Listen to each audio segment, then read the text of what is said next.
At the end of the 19th century, East London, particularly the Whitechapel district, unfolded like a grim tableau of poverty, chaos, and crime.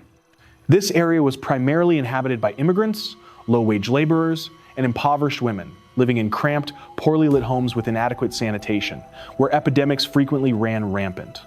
Within this dark and oppressive world, a terrifying name emerged: Jack the Ripper, the most brutal and enigmatic serial killer of the Victorian era. He murdered and mutilated his victims, vanishing like a ghost through the narrow alleys, leaving behind shredded bodies, yet was never apprehended. More than a century later, many still relentlessly ask, who was Jack?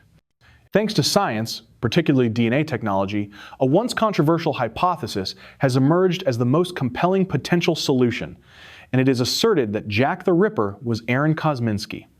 To understand Jack the Ripper, one must first immerse oneself in the context of Whitechapel in 1888, a densely packed, impoverished neighborhood that was almost a vast, rat-infested warren within Victorian London.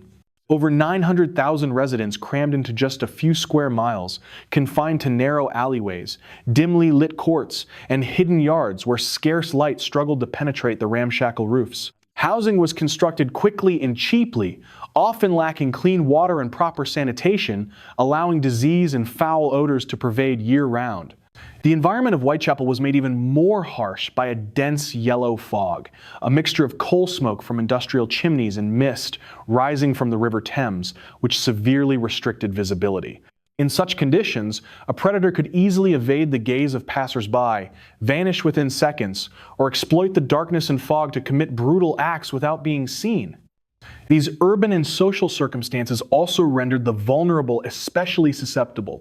Impoverished women with no safe refuge were forced to wander the streets at night in search of cheap lodgings or to earn a few pennies through prostitution, exposing themselves to countless dangers. The Victorian police in this district were almost powerless against such a challenging environment.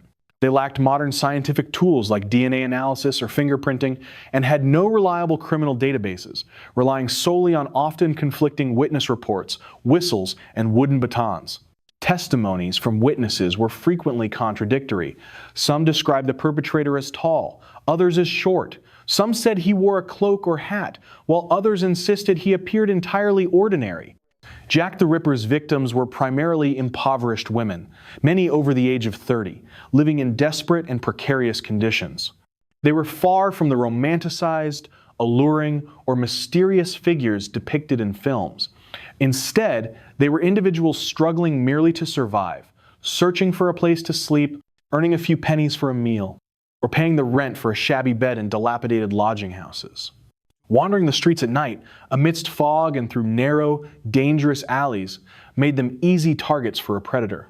In fact, their very living conditions, poverty, isolation, and vulnerability, created an environment that facilitated such horrific crimes, complicating investigations and spreading fear throughout all of Whitechapel. The murders attributed to Jack the Ripper are famously known as the Canonical Five, comprising Mary Ann Nichols, Annie Chapman, Elizabeth Stride, Catherine Eddowes, and Mary Jane Kelly. Mary Ann Polly Nichols was the first officially recognized victim, discovered on the morning of the 31st of August 1888 at Bucks Row, now Durward Street. Her throat had been deeply slashed and her abdomen mutilated, indicating that the perpetrator possessed knowledge of how to inflict effective bodily harm. Nichols lived in modest lodging houses, leading a precarious life, and possessed little of value at the time of her death. Her death was promptly recorded in police files, but her funeral had to be held privately due to public attention. Just a week later, on the 8th of September, 1888, Annie Chapman was discovered in the backyard of 29 Hanbury Street.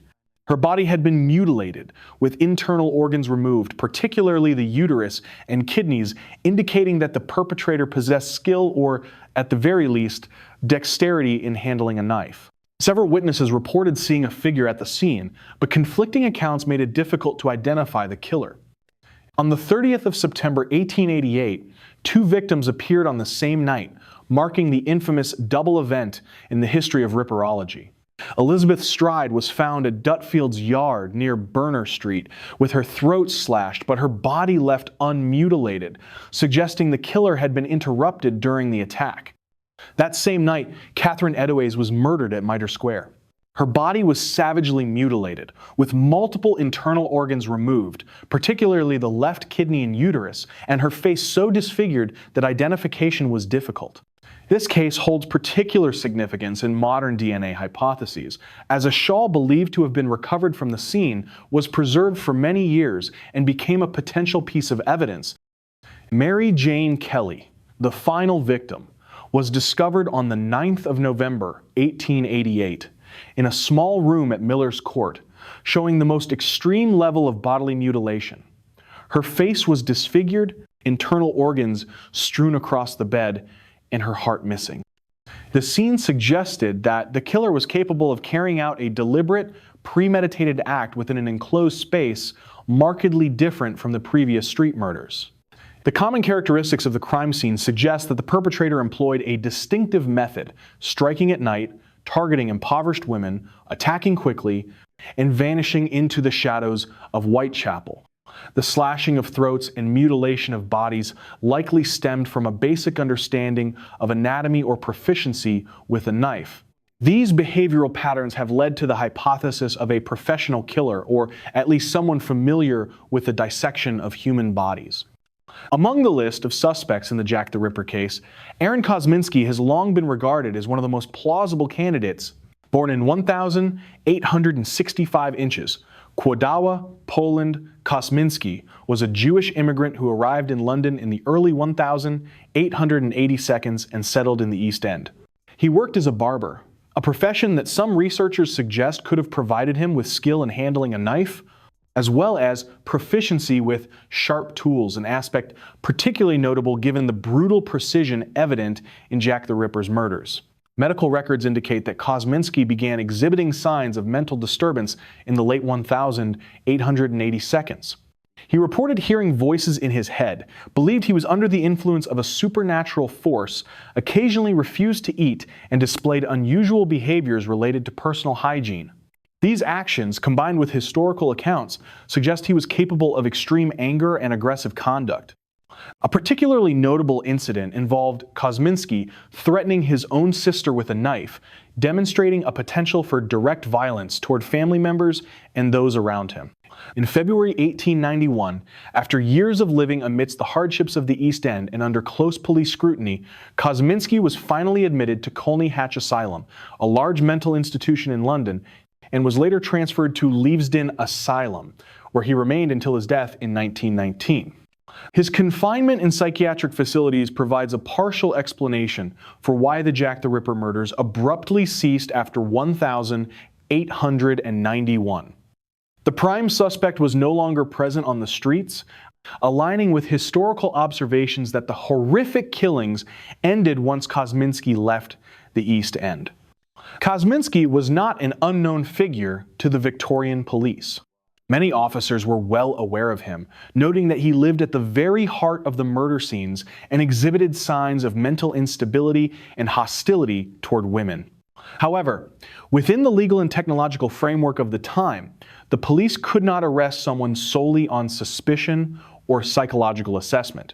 Concrete evidence was required to press charges. For many years, Kosminski remained merely a suspect, while the true identity of Jack the Ripper persisted as an enduring mystery.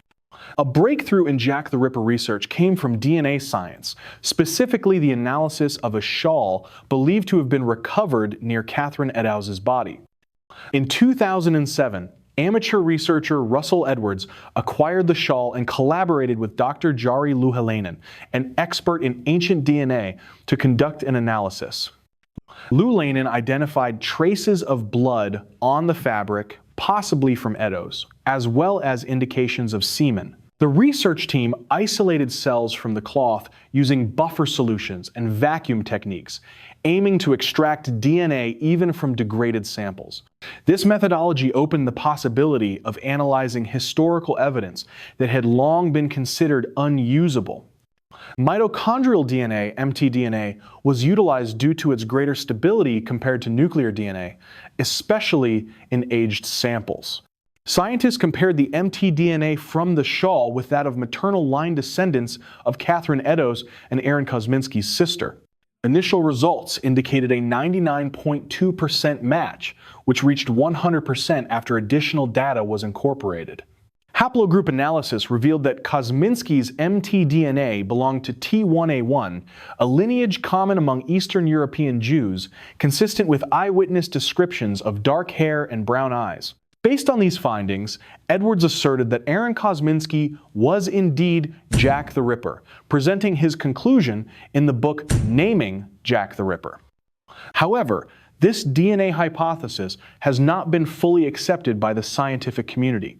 Some researchers remain skeptical about the shawl's provenance, as police records do not confirm it was collected at the crime scene, and decades of storage could have introduced DNA contamination.